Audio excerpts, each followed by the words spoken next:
Hello everyone, welcome back to A Guy Called Henry. Today we're going to be taking a look at the Jared Anderson versus Martin Bakole fight. This is, for me guys, a true 50-50 matchup. Two guys who are at a certain point in their careers where they both need that big win so we can sort of call them the best of the rest and elevate them to that level where they're knocking on the door for mega fights. Before I get into this video guys, I just want to say thank you so much for your reactions to my last video, which was the Terence Crawford against Israil Madrimov game film analysis. I'm going to be doing the same thing again today. It's more game film analysis. It's more me, looking at what I see and trying to make a prediction about the fight based on what I'm looking at. In boxing, as ever, there are intangibles. We don't know what's going to happen, but we're just trying to look at, what we've seen so far and try and make a prediction. But, I want to caveat this video at the beginning by saying this is heavyweight boxing. This is a whole different ball game. One punch can change everything. You could be getting beaten and losing so badly, and one shot from the gods, as Joshua called it when Ruiz caught him with a nice punch, can change your entire trajectory, your entire career. And so that is the caveat, always with heavyweights, especially guys who punch as hard as these two do. But I just want to say thank you so much for your reaction to that last video. It was absolutely amazing. I did not expect it to get that kind of reaction. I have never done that kind of video before, and honestly, to think that I'm able to go on camera and just by myself get to be able to make a good video that people enjoy, because my background is documentary making. I'm an interviewer. I'm trying to make other people look good always. So to know that I was able to do a good job for everyone, that you all enjoyed that, it means a lot to me, and it gives me a big confidence boost. So thank you so much for that. I'm not an expert. I'm not a journalist. I'm none of these things. I'm just someone who enjoys watching the sport, and I'm just trying to tell you what I'm seeing when I watch these fighters back. I'm watching them in slow motion. I'm trying to really take my time to break things down and understand what's each man trying to do. How is this game of violent chess, as we like to call it, playing out? Because things happen so fast in the ring. I struggle, guys. I don't watch these fights live and come away with all this information. I'm having to really take my time and look. You can get a feeling for a fight. You can see some things, but oftentimes you've got to really slow it down to be able to understand what's going on. And I just want to say thank you, and hopefully you enjoy this next one. So both of these guys have strengths and weaknesses, and both of these guys have different routes to victory, and it's a really interesting fight. I think it's a genuine 50-50, as I said before. I don't want to take too long getting into this video, but I really believe that, and it's a boring thing to say, it's an old adage, but this will come down to who gets it right on the night. What I'm going to do in this video is I'm going to go through a few of the key things that I've noticed about each of these guys, defensive lapses, offensive abilities, and how they might merge together. And then we'll take a look at, we'll have a more general run through of what I see their strengths and weaknesses as being. And then I'm going to try and make a prediction. And to be honest, I just want to make this clear. This is a prediction. I don't know what's going to happen. It's an exciting fight. It's a 50-50. I can't really confidently pin my colors to one mast, but I'm going to try at the end. So wait till the end for my prediction, and hopefully you enjoy. Let's get into it. What we're going to do here is I'm going to go through something that I think Bakole does well, and I'm going to show you where Jared Anderson has problems or has bad habits, and how it might affect him. And then I'm going to show you something Bakole doesn't do quite so well, and how Anderson does things that might impact that factor. So let's get into this. So the first thing I want to show you is this clip here. So you can see here Bakole and Takam, they're standing off each other. There's a good bit of distance. Bakole is the longer man. He's usually the longer and taller man. He looks like he's got a pretty big reach, Bakole. He always seems to have the reach on his man when he fights guys. And obviously there's not many guys bigger than Bakole. I mean, he's Bakole is 6'6", so he's a big heavyweight. And Takam's pretty small as heavyweights go these days. I think he's probably about 6'2" or 3". So they're standing off each other. There's a good gap. And what I want to draw your attention to here is the way that Martin Bakole utilizes the feint. So you'll see Bakole, he's got his lead hand very, very low. I mean, it's literally pointing straight down by his side. Let's find an arrow tool. So you can see that's literally pointing straight down. And the problem, there's advantages and disadvantages to having your lead hand that low, or low in general in boxing. You can throw it from out of your opponent's line of sight, which means that they can't see it coming until the last moment. And so it's quite hard to defend against. And it also means that your arm is fully relaxed, so it doesn't drain you as much. And it also just helps you, relax your shots in general and feel sharper and snappier with your punches. The disadvantage, of course, is defensively. And it's okay when you're at range like this. There's a good gap between them, so he doesn't have to worry about that right now. There's a good There's a good gap there. So he doesn't have to worry about that low lead arm at this point. His hand's down here. It doesn't matter. That's okay, because Bakole is much closer to being in range than Takam is, so that's not so much of a problem here. But yeah, the moment when it becomes a problem normally, and I'll show you this later, is when you are in the midst of defending and your bad habits start to kick in of like, it's low, but it's always low and it's never coming back high. It's coming back low. So anyway, let me just show you this one moment. And it seems fairly innocuous, but I'll just touch it forward a little bit here. And you'll just see, it looks fairly innocuous, this little movement here. But that is a feint by Bakole. You see, his left hand just comes out a little bit. And Takam instantly, you can see his face, his reaction there. Like, he's like really biting on that feint. But he's not moved that much. So you can see he's still in range. And when it sort of settles down a bit, he's still there. Look, he's not... his reaction hasn't been to come inside and counter. It hasn't been to do something explosive or move off at an angle, move his head. It's just been to pull back ever so slightly. And then when he realizes nothing's coming, he settles back into the exact same position. I'm going to show you another example of this here. So Bakole... again, they are a bit closer this time. You can see Bakole's lead hand is cocked again. It's a little bit difficult to see here. It's sort of a bit out of sight, but it's down there. So it's low again. He's got his eyes right on Takam. Takam's got the high guard. His gloves are nice and high. And Bakole is just going to give him a little feint here. So I'll show you. And you'll see just there, just a little feint. And what does Takam do? He doesn't move. He just covers up and he stays still. He's not moved at all. He's, again, not moved his head, hasn't moved out of range, hasn't moved into range. He's just stayed on the same spot and he's dipped his head down a little bit. So Bakole is given the okay to go. The reason you do this, the reason you do these little feints, firstly, it helps you to maintain the range, but also it creates indecision in your opponent. They're not quite sure when you're actually going to attack. It makes you less predictable. But also, for Bakole here, what he's using it to do is to see how Takam reacts. So he gives him a little feint, doesn't really move much. Gives him a little feint, doesn't really move much. And when you're at range, it's a good time to feint, because then you can go, oh, okay, he's going to try and counter me off my jab. So I'm going to take a step back here, or I'm going to throw this shot, whatever it is. But Takam's not doing anything. I mean, likewise, if he was moving backwards, Bakole could step in, he could chase him and follow him up with straight shots. Or Bakole could do what he likes to do, which I'll show you in a minute. But he's not really moving. He's staying in the same position. So that gives the Bakole the okay to go, okay, he's not moved. I feinted him. He's not done anything. So typically, he's not really going to react. So this is what I'm going to do next. And you'll see here, he fires a nice jab, which is blocked. And then I've just taken it forward a couple of frames here. And you can see he comes in here with a really nice 1-2 jab right on the chin, followed by the backhand.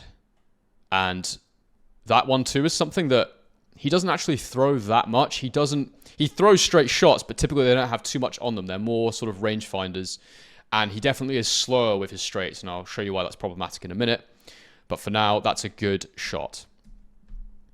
And Takam eats it on the chin.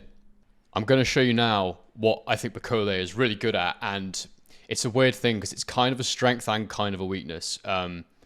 It doesn't look very technically good, to put it. I know that doesn't sound like a very good way of saying it, but it's a bit strange. So what he does is, his major strength for me is the speed at which he throws his shots. And it's specifically, he throws these sort of very long, looping sort of hooks to the body and to the head. And it actually really reminds me of Dillian Whyte. Dillian Whyte wasn't the fastest fighter with his hands, but he just had this weirdly fast lead left hook. And it's a similar thing with Bakole here, the mechanics of it. And he sort of shoots from the hip. And whilst his straights can be a bit slow and a bit sluggish and leave him a little bit exposed at times, these shots are really powerful and he uses them really well. So I'll show you here with Takam. As you can see, he's got himself into range here. And Takam here is backpedaling. There's a good gap between them. And Bakole's hands are around his sort of chest area. At this point in the fight, it's later on. This is actually right around the time of the stoppage. And you'll see Bakole's marching forward here. And what he does is he walks into range, and because at this point he's comfortable with the range, he's happy slinging these shots. So you can see here, that one goes over. Now the left is loaded. He fires that in. And lands a big body shot. And you can see it again here. See the way his body is like this. What's the best way of doing this? I think I'll maybe use the highlighter.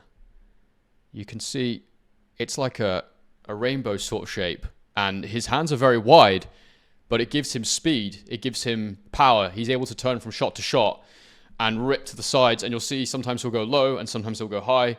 And he sort of doubles up on it. And it works really well for him, as you can see here.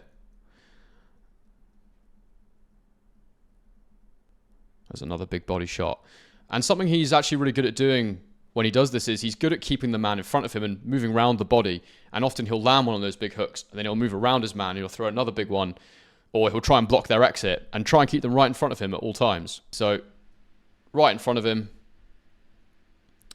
throws the backhand, and then you'll see off that backhand, he uses his body to skip around Takam and create another little angle. So we'll just edge that forward. Nails him there with the backhand. And then his first thought here, how do I get my left hand into play? I'm too side on. And he just leans on Takam and just skips around. And then you'll see he's able to just fire that shot, which is great to see. And again, here you'll see they're standing. There's good distance. But again, there's good gap between them. But again, Bakole, at this point, he's comfortable. He knows the range. And once he knows the range, he's very happy to sling those shots in. Because he goes around the target like that, there's much less chance of them missing as well. Even if they're blocked, you know, you don't want to be taking those. And it makes you uncomfortable as his opponent. So when he throws his straight shots, and again, we'll get into this in a bit, you'll see the results of those. It's a different story. But the way he throws these sort of slinging shots from the hips, it makes it very difficult because it makes it hard. It's hard to avoid it as well, because going under it, you're at risk of getting hit in the head. You know, trying to block it might be the best way, but he's so heavy and he's throwing so hard. You know, even on your arms, that's going to be tricky to counter. It's going to knock you off balance and out of position. See, he throws another big one here. Look at that. It's on the guard. It's kind of a little bit on the chin as well. I think Takam feels that one. And then he throws another one there to the body, and that's beautiful. That's really good work. I'm now going to show you a few more examples of this in his fight against Tony Yoka. Again, a fight he managed to win. It was, I believe it was a unanimous decision. Let's just have a quick look. Was it a unanimous decision? Majority decision. But I think he won the fight well. There was a few moments, though, that I'll show you later that were interesting for Martin Bakole. But again, this is a great example, this fight. And I think Bakole was a lot lighter in this fight, and I might recommend he comes in at this sort of weight for the fight against Jared Anderson. But this was a fight where Bakole sort of really showed up. And, you know, Yoka won his gold medal, and he was highly touted. But as a pro, he's not been able to do it quite so much. But again, interesting one to look at. He's a taller man, a more skillful boxer. And so I think he's a good one to look at for Anderson. Not ideal, but again, as I said before, we're working with limited options here. So again here, Bakole, he's really good. Once he's comfortable and once he knows the range, he's really good. He's really good at finding his target. And he's not someone that you can just sit in front of without trying to counter what he's doing, without changing the range regularly and using fast feet and expect to get good results, because he is very effective at doing what he does. And so here you can see Yoka throws the jab out, and Bakole puts his head to the side and he slips it. So Bakole knows at this point that he is in Yoka's range because he's touching Bakole here. So what does Bakole do with this? He takes his left hand, and you see here what I mean. You guys, you have to watch this at full speed to really appreciate the speed and power he throws these shots with. But just to throw you from a technical point, he just lets that left hand rip, and he catches Yoka right on the side of the head there. And it's quite impressive stuff. Move it forward a little bit. Again, Bakole's comfortable with the range here. Again, throws that looping shot. cracks him on the side of the head. But you see the way that... So, Yoka's got a high guard here. And he's watching Bakole. And even though he can see this shot coming, because of the level that Bakole throws it at, so you can see his hand here, you can see it's coming, but because of the level that Bakole throws it at, there's not a lot you can do. You've got two options here. Either you step in or you step out. So you step in and throw a 1-2, or you step out and let it miss you completely. And the thing about this shot is it's actually coming pretty fast, and so stepping into it is pretty risky. But also the range that Yoka's at, he's covering up here, and this is what I'm saying. You know, you look at him here, he's a sitting duck right in front of Bakole, and this is something you can't do against Bakole. You can't just sit right in front of him. Fighters want to do this. They want to take a breather. They want to be able to just sit and stay in range and not worry about the distance at times, especially when you've just been hit with a big shot like that. But you just can't do it because this happens. Bakole lands.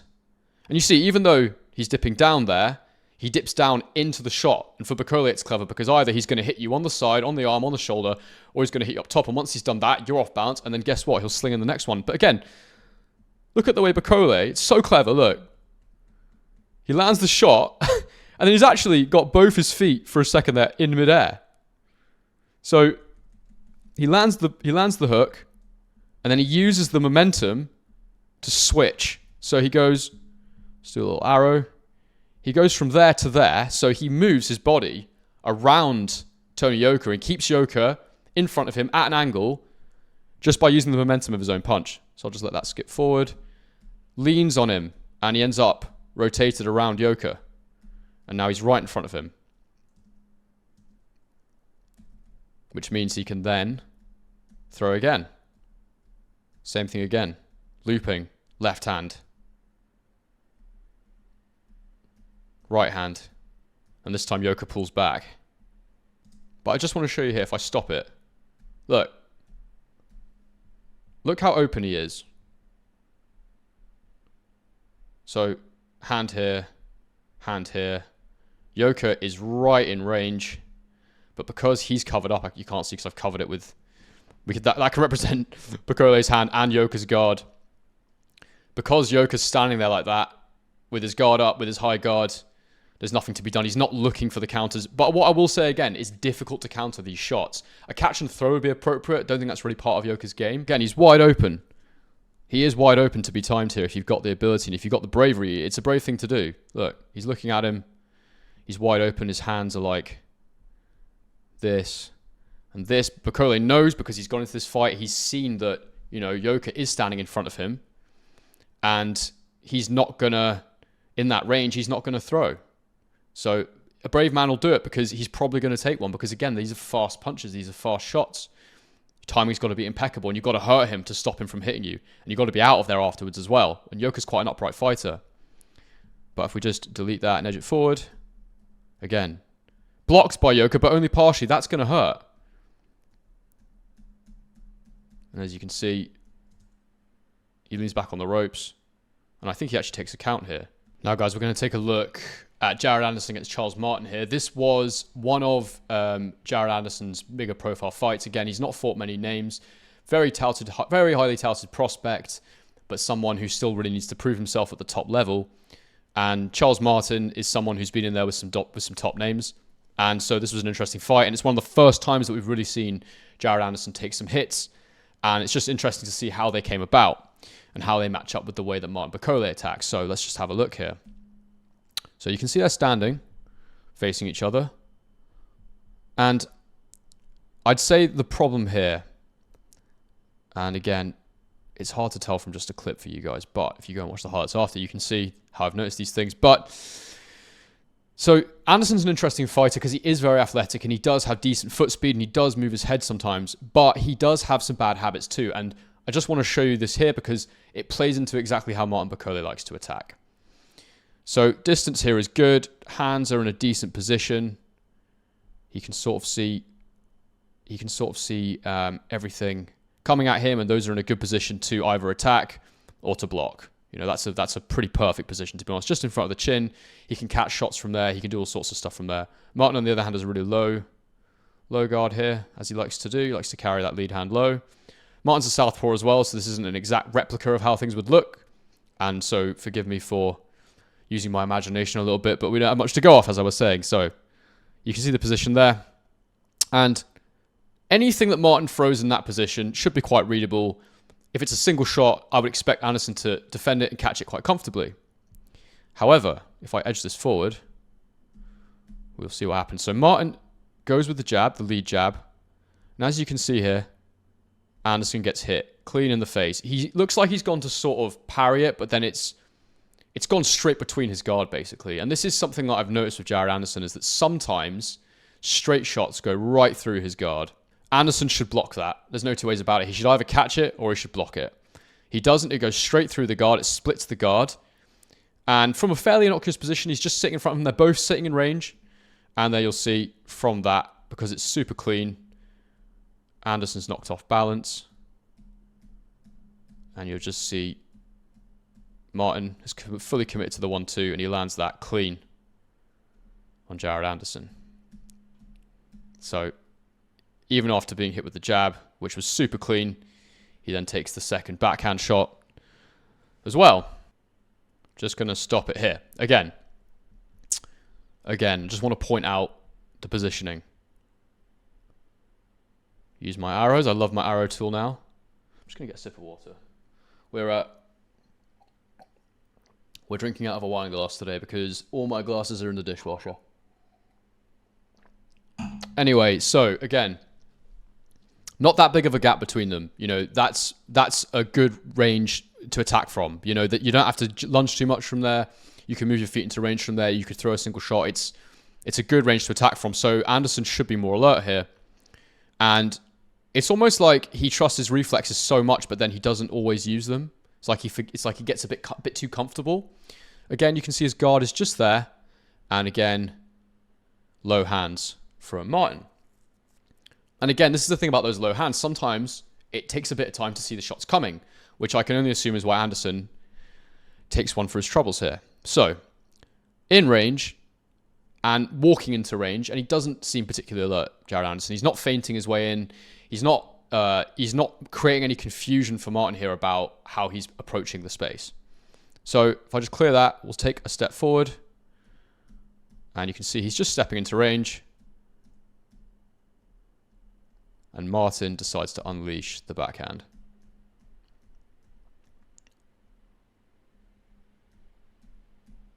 And he hits him clean.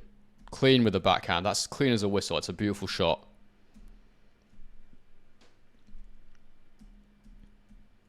And Jared Anderson is hit real clean there.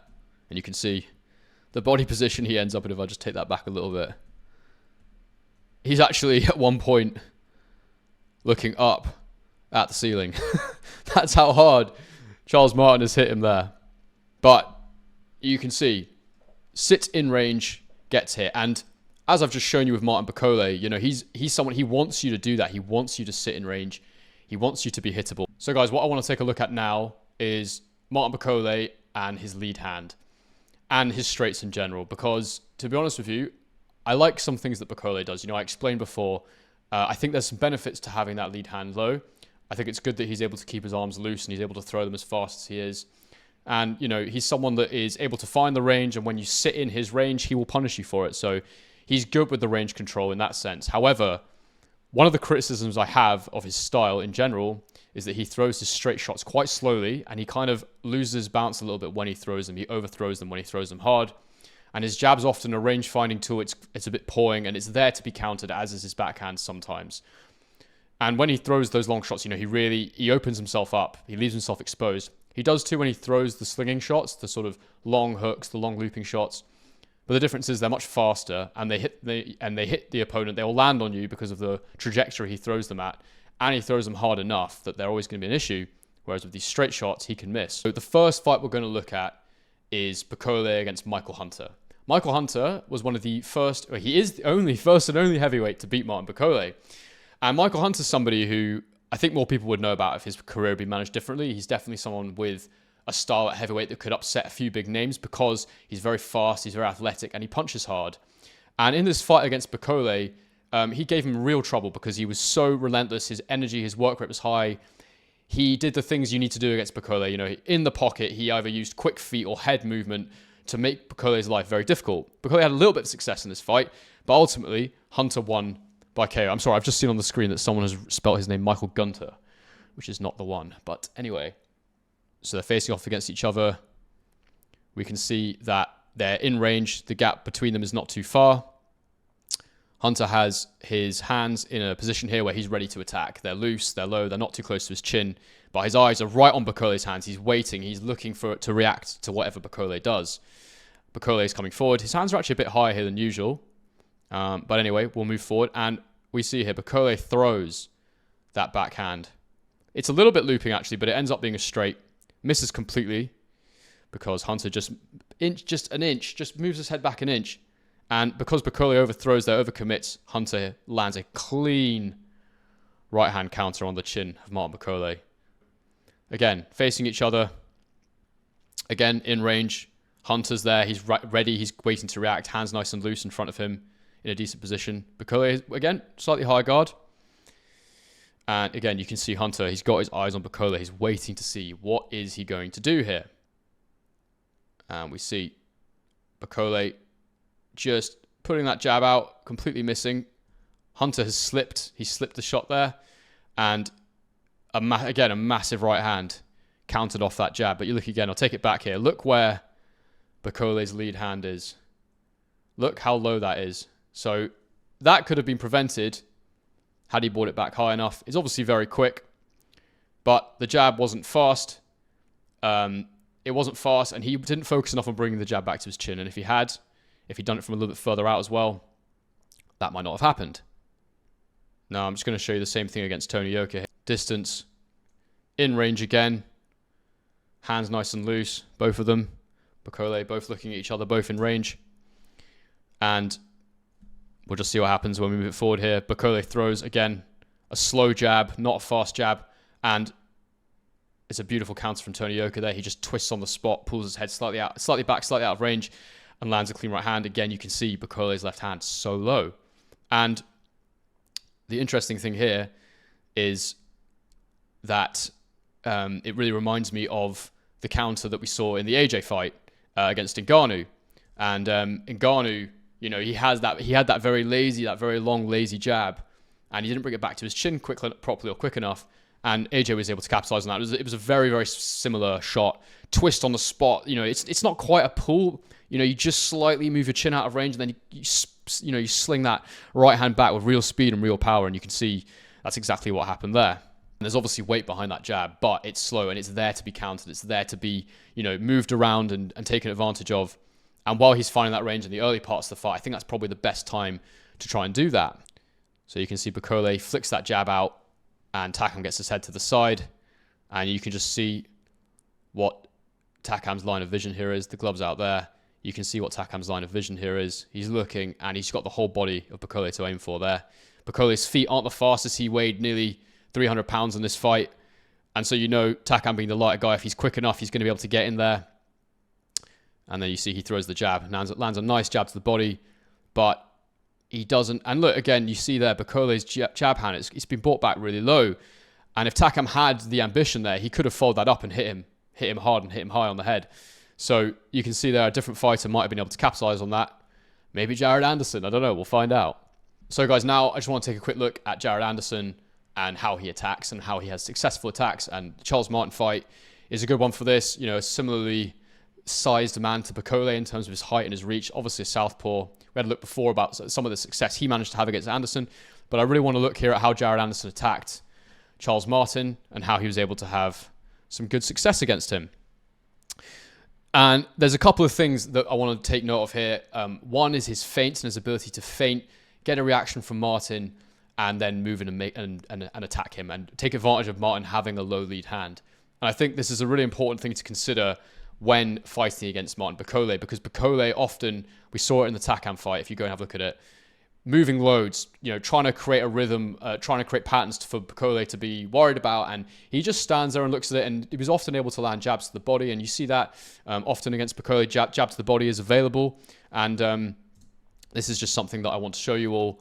I think that there is tools in Jared Anderson's skill set, if used correctly, if he doesn't get complacent in the pocket, they'll be really effective against Martin Bakole, and he'll be able to use to his advantage. So let's just have a quick look at this. So we can see here, you know, just slightly out of range probably Charles Martin, you know, not a million miles away though. And again, we've got those low lead hands. So, you know, when you're in this position, both fighters are thinking, how am I going to attack my man? How am I going to close the distance? How am I going to land a punch? Or if you're the taller man, typically you're thinking, how can I walk them onto something? And we'll see here what happens. So I just want to show you, where is it? Just coming up here. That little movement there that Jared Anderson does. He dips down. It's just a little dip down. And you see how that's manipulated Charles Martin's lead hand. He's brought it high because he's dipped. He thinks a jab's coming in. He thinks he's going to have to defend a jab to the head. So a little level change there, a little faint, little level change from Anderson. And then you can see Martin's hands come out there. His jab's hand is loose. And you can see it's moved up. It's moved from that high position to a lower position. And as Jared Anderson has closed the gap there, and he'll close the gap again in a sec, as you'll see, he's just going to steal the space. So he steals the space, and then you can see that again, Charles Martin's brought his hand high here because he thinks Jared Anderson's going to jab to the head again. He feinted, he's moved his hand up. So he feints again, he sees, he does exactly the same thing. He moves his hand up. So he knows now the body's there. So he jabs to the body, and then jabbing to the body, it brings the hand down.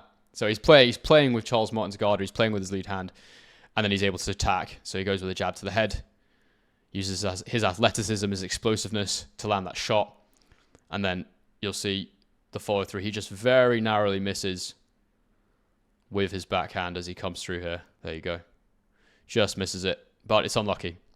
So again, a good example here. This little dip that he does, this little level change, little feint. Again, because Martin's lead hand is low, that second shot is there for him, right on the chin. And so you just see here, it's the little movements, it's the little feints, the little pieces of indecision that are created when you don't just sit in range. So when you look to move your head, or you look to feint and then throw something, see how they react, feint, see what they do with their guards, see what they do with their hands. That's what Anderson's doing really well here. We're going to start calling it the rainbow hand position on this channel. You can see it's similar to what Bakole does, where his arms are sort of out like that and he's swinging.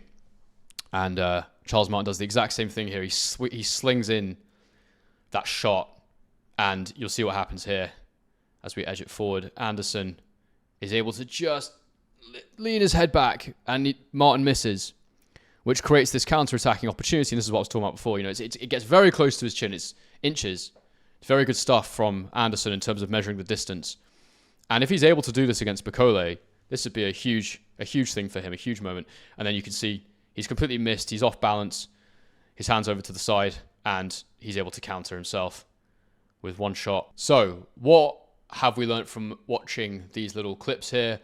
How do I assess the two guys overall, and who do I ultimately think is going to win this fight, and how? When Bakole gets into that range, as I've been showing you, he's hard to stop. And when he finds his range, he's hard to stop because he's very happy to sling those big shots in, and he's good at landing them. He throws them at a height that's really hard to deal with. The way he uses feints to see how you're going to react, see what you're going to try and do, to manage his own stamina. It's very clever. The way he uses the jab as a rangefinder, when it works well. I like how he keeps his right hand tight to his chin. So even though that left hand is low, he's able to use that right hand quite effectively to guard against a lot of shots. You'll see it a little bit in the section where I show you those looping shots, but sometimes he goes low and sometimes he goes high. But if someone's just standing in the pocket with their high guard up, a lot of people will just punch the gloves, but he's really, really good at looping around them. As I say, straight shots are one of his weaknesses, and he's found a way of making it work for him. Those looping shots work really well for him, and he lands powerful, hurtful punches, and he really hurt Tony Yoka with those looping shots. He has got quite slow feet, especially in that fight against Takam, and that was his most recent fight. And I think weight will be a massive factor in this fight. The weight that Bakole chooses to come in at could decide how things go here. I liked that Tony Yoka performance. I just want to see how heavy he was for that. He was 275 pounds, so he was nearly I think he was about 25 pounds lighter, which is a lot. But he did slow down towards the end of the fight, and that was when Yoka started having his success. But I think if he's too heavy in this one, it will be a problem for him. Jared Anderson, punch output, he throws a lot of shots. He's got good foot speed and good hand speed. He's very athletic. And when he uses his boxing intelligence, when he uses his feints, very, very good. And he can counterpunch as well. He's good at leading off and he's good at counterpunching. His biggest weakness is his own brain, his own mind. When he gets complacent in front of his man, all the shots he took against Charles Martin, in my opinion, were avoidable, And I really think that, for him, it's just all about sharpness. For him, it's all about concentration levels. And making sure that, if he is going to stand there and, block shots that are coming at him, in particular those straights, he's got to make sure his guard is nice and tight. Also, sometimes his lead hand is a bit low and he gets countered off. Again, this is all stuff I could have shown you today, but, I just wanted to focus on what I thought the real keys were. Again, it's not my footage. I've got to be careful with how I use it. So we're just focusing on the key things today. And sometimes after he throws as well, he can be too relaxed. He doesn't look to move out of range or follow up. He doesn't look to create an angle a lot of the time. So there are things that he can work on. This is the biggest fight of both their careers. So I'm going to assume in my mind right now that the best version of both of them comes into the ring. It's time to make a prediction. I could see either one of these guys winning by points or by stoppage. I really do believe that, and it's a very difficult call. I think it's just a proper 50-50 fight. Both guys have got routes to victory. Both guys have got things they do that could be improved on. Both guys make mistakes that can be capitalized on. But if I had to choose based on what I think the ceiling is for both fighters, I think that Jared Anderson will win this fight. That doesn't mean to say that, I've necessarily seen the consistent level of performance on one night that means he could beat a Martin Bakole. Like, I don't know if the Jared Anderson that beat Charles Martin would beat Martin Bakole, but you just see him and you see enough times during a night what he can do. I think if he's completely focused and switched on for this fight, I think he'll get the win. I think he might even get the win by stoppage. And, for me, that's looking at that Hunter fight. I don't think he's as fleet-footed as Hunter is. I don't think he's as sort of unpredictable as Hunter is. But I think he's a good enough version of that type of fighter that he can get the win against Martin Bakole. And I think if you push me for a prediction, I think early on, Bakole is going to look to find the range. And in that time, if Anderson can really get in there and take advantage early while Bakole is throwing that pawing jab, I think he could do some real damage. I think I could see Bakole maybe coming back into it at that point and landing those big shots, sort of wearing him down a little bit and then sort of maybe getting a bit tired. I don't know. It depends how much he weighs. It depends how his stamina is. But I think if Jared Anderson starts fast, I think whatever happens, Bakole will get himself into the fight. But how much damage will he have taken at that point? How tired will he be? And I think that I can then see Anderson getting a late stoppage. But guys, look, this could go many ways, and I'm just trying to play a little game here where I'm sort of almost acting like a human simulator, and I'm just envisaging what I've looked at, and I think that's how the fight plays out. Guys, please get in the comments below, debate with me, debate with yourselves, figure out who do you think is going to win this fight, why do you think they're going to win this fight. This card is absolutely fantastic. I'm going to try and do a couple more pre-fight predictions and analysis before this fight. Please let me know if you, again, I hope you're enjoying this style. It's quite a lot of work, a lot of editing to get it right. And, but if this is what you want, I'm going to try and do more of it. I will mix it in for sure with the other style of videos that I do. But such a good reaction to the last one. Again, thank you so much to everybody who watched that, that I felt like I had to do another one. So I've done it again. Hopefully you enjoyed this one as much. And guys, please like the video. Please subscribe to my channel. And as I always say, on to the next one.